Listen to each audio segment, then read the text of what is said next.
ওই মেকআপটা আমার করতে হয়েছিল টানা 5 থেকে 6 দিন। নাটকটা যার কারণে আমি অফ করে 3টা মাস এটার পিছনেই ছিলাম। চ্যালেঞ্জিং আসলে পুরোটাই।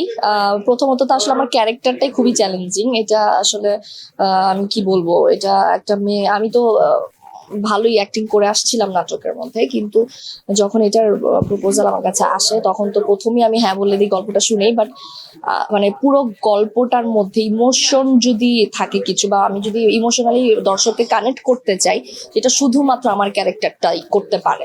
সো ওই জায়গা থেকে চ্যালেঞ্জটা অনেক বড় আমার জন্য। বাট আমি আমার জায়গা থেকে পুরোপুরি চেষ্টা করেছি যতটুকু নিজেকে দেওয়া যায়। নাটকটা যার কারণে আমি অফ করে 3টা মাস এটার পিছনেই ছিলাম। তো সবকিছু মিলে আমি আশাবাদী। আমার জায়গা থেকে যেহেতু 100% দিয়েছি, এখন দেখা যাক দর্শক কিভাবে নেয়। আসলে এটা খুবই ভালো প্রশ্ন। বাট আমার এই মুভিটার মধ্যে আমি যদি বলি, এই গল্পটা এইরকম যে একটা ক্যারেক্টার আপনি ফেলে দিতে পারবেন, বা একটা ক্যারেক্টারকে আপনি অফ করে দিলে মুভিটা হবে না। গল্পটা এইরকম যে প্রত্যেকটা ক্যারেক্টার মিলে আসলে গল্পটাকে টানে। সো এখানে আসলে কেউ বেশি বড় ক্যারেক্টার, কেউ ছোট ক্যারেক্টার, এটার কোনো মানে এটার মধ্যে কোনো কারণই নাই। এই মুভির মধ্যে সবগুলোই তার নিজের নিজের জায়গায় আসলে অনেক ভালো একটা ক্যারেক্টার হয়ে দাঁড়িয়েছে। সো ওই জায়গা থেকে আসলে চ্যালেঞ্জ মনে হয়নি যে আমার জায়গাটা হয়তো অন্য কেউ নিয়ে নেবে ভালো অ্যাক্টিং করলে, বা অন্য কোনো, যেহেতু এখানে আমরা কয়েকজন হিরোইন একসাথে কাজ করছি। সো ওই জায়গা থেকে চ্যালেঞ্জটা একদমই ফেস করিনি। আর তার উপরে তো আসলে প্রত্যেকজনই আমার খুবই কাছের। মৌসুমী আমি আপুর সাথে তো এর আগে আমার কাজ হয়েছে, আমরা একসাথে, যেমন বলছিল আমরা একই সাথে রুম শেয়ার করেছি। সায়রার সাথে আমি এর আগে একটা দীর্ঘ ধারাবাহিক করেছি। ওই জায়গা থেকে আমাদের মেন্টাল সেট আপটা খুব নর্মাল ছিল, ফ্রেন্ডলি ছিল।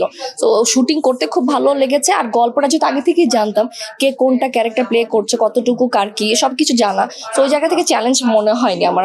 বাট প্রত্যেকটা মানুষ নিজের জায়গা থেকে খুব ভালো করেছে। তবে হ্যাঁ, এটা বলতেই হয়, আমার সাথে আনোয়ারা ক্যারেক্টারের কাজগুলো একটু বেশি।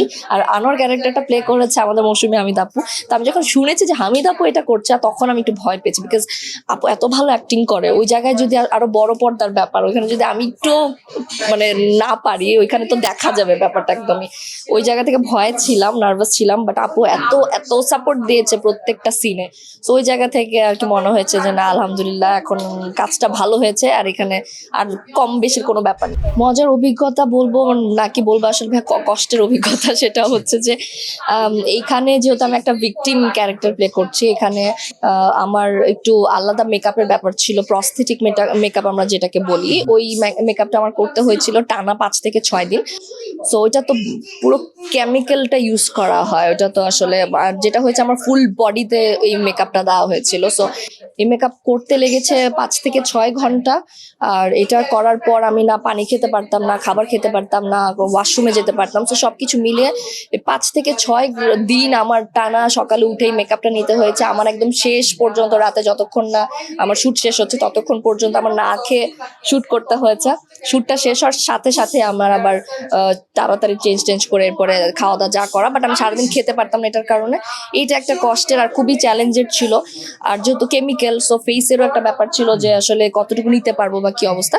বাট ফাইনালি আমি হ্যাপি। আর মানে আমি যে ক্যারেক্টারটা করতে পেরেছি এইটাতে আমি অনেক হ্যাপি। সো ওই কষ্টটা আমার আর পরে ফিল হয়নি। ইভেন আমাকে বলছিল প্রস্থেটিক থেকে যে মেকআপের আপু ছিল, স্বর্ণা আপু, উনাকে বলতেছিল যে আপু আপনি খুব ভালো ক্যারি করছেন।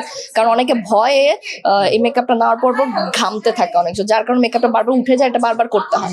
তো আপনি এটা খুব ভালোভাবে ক্যারি করছেন, সামনে হয়তো আরো ভালো করবেন। বলছি হ্যাঁ, আমি সামনে মনে হয় আরো ভালো করবো। তখন আপু বলতেছিল যে আপনার সাহস আছে যে আপনি বলেন না যে না আমি এটা করতে চাই না। সো আমার কাছে আসলে সবকিছুই মনে হয় যে ডিফারেন্ট এক্সপিরিয়েন্স। সো কষ্টটা হলেও আমার মনে হয় এটা যখন পর্দায় মানুষ দেখবে, আর মানুষ যখন কষ্টটা ফিল করবে, তখন আমার মনে হবে যে আমার কষ্টটা আসলে কিছুই না।